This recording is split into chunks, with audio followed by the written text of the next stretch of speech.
मैं गरिमा अग्रवाल आप सभी का वंदन करती हूँ, अभिनंदन करती हूँ और मैं आप सभी को धन्यवाद करती हूँ कि आप हमारे द्वारा दी गई जानकारी को पसंद कर रहे हैं। हमारी कोशिश रहती है कि किसी भी पूजा विधि व कथा या कहानी वाचन को सरल शब्दों में आप तक पहुँचा पाएँ।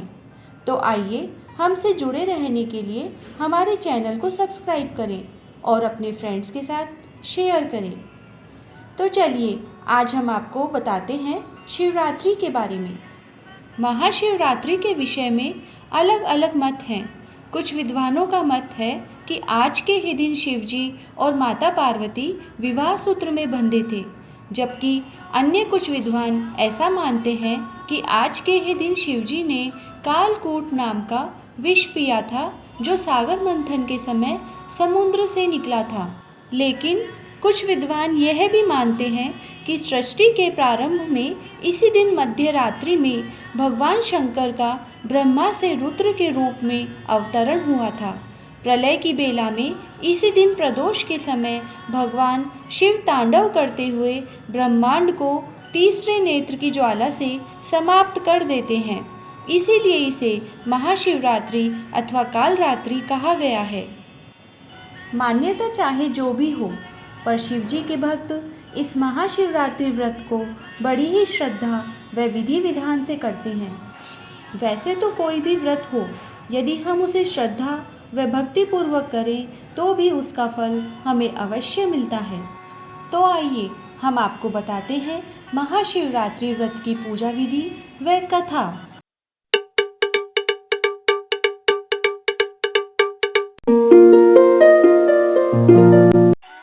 शिव पूजा के लिए हमें जिस सामग्री की आवश्यकता होती है वह हम आपको बता रहे हैं।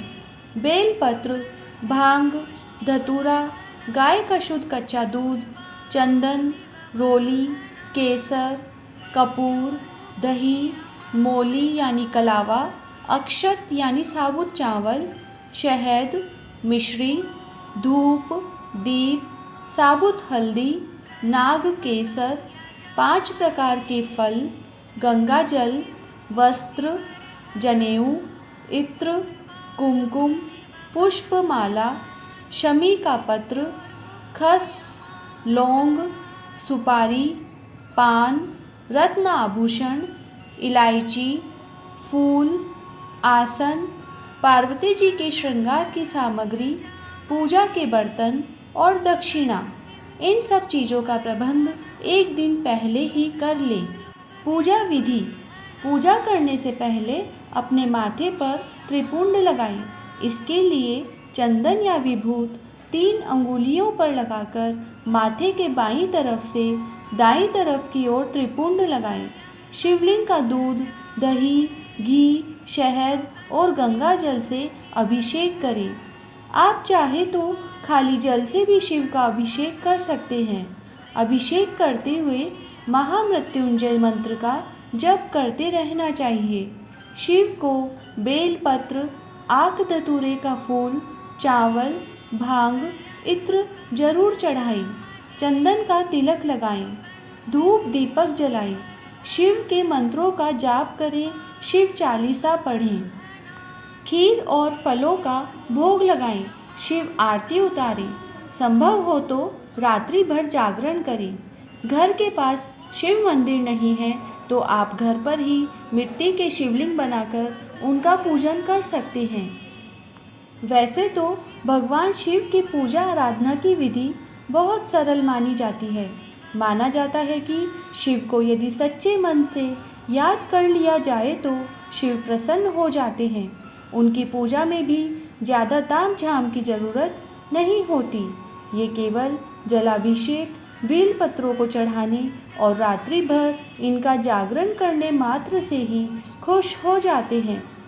शिव पूजा के बाद शिवजी की ये कथा भी अवश्य सुने।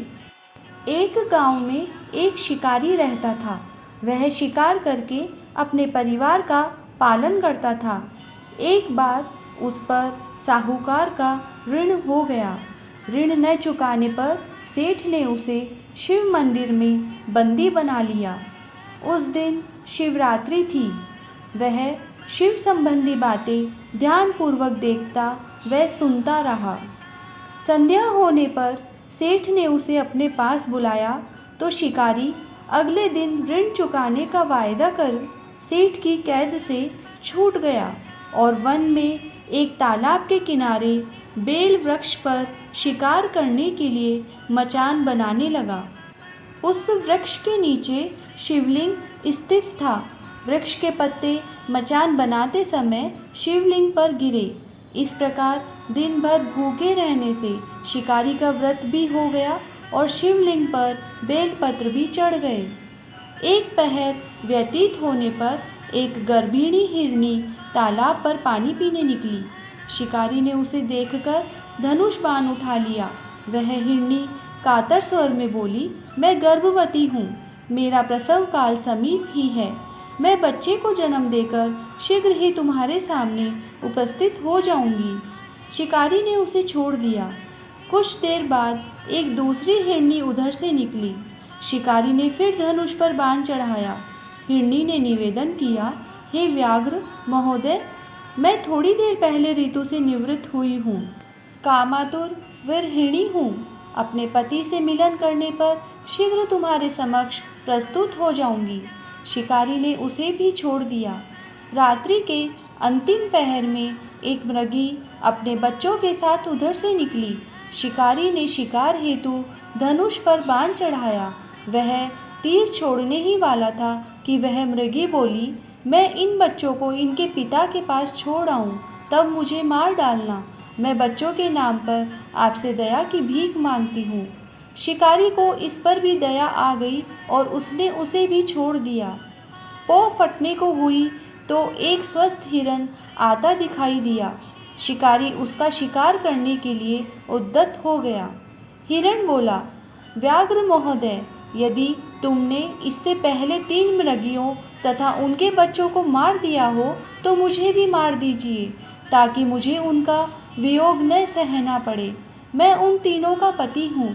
यदि तुमने उन्हें जीवन दान दिया हो तो मुझ पर भी कुछ समय के लिए कृपा करें। मैं उनसे मिलकर तुम्हारे सामने आत्मसमर्पण कर दूंगा। मृग की बात सुनकर रात की समस्त घटनाएं एक एक कर उसके दिमाग में घूम गई। उसने मृग को सारी बातें बता दी। उपवास, रात्रि जागरण तथा शिवलिंग पर बेलपत्र चढ़ने से उसमें भगवत भक्ति का जागरण हो गया। अतः उसने मृग को भी छोड़ दिया। भगवान शिव की अनुकंपा से उसका हृदय मांगलिक भावों से भर गया। अपने अतीत के कर्मों को याद करके वह पश्चाताप की अग्नि में जलने लगा।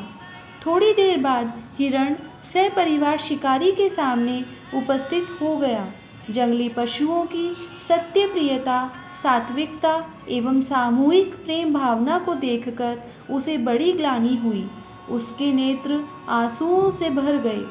उसने हिरण परिवार को मुक्त कर दिया। देवता इस घटना को देख रहे थे।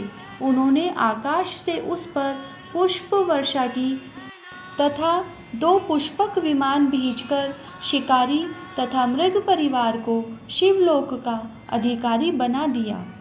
जय श्री राधे। यदि आप हमसे जुड़ना चाहते हैं तो हमारे चैनल को लाइक करें, सब्सक्राइब करें और शेयर करें तथा हमारे उत्साहवर्धन के लिए कमेंट करें।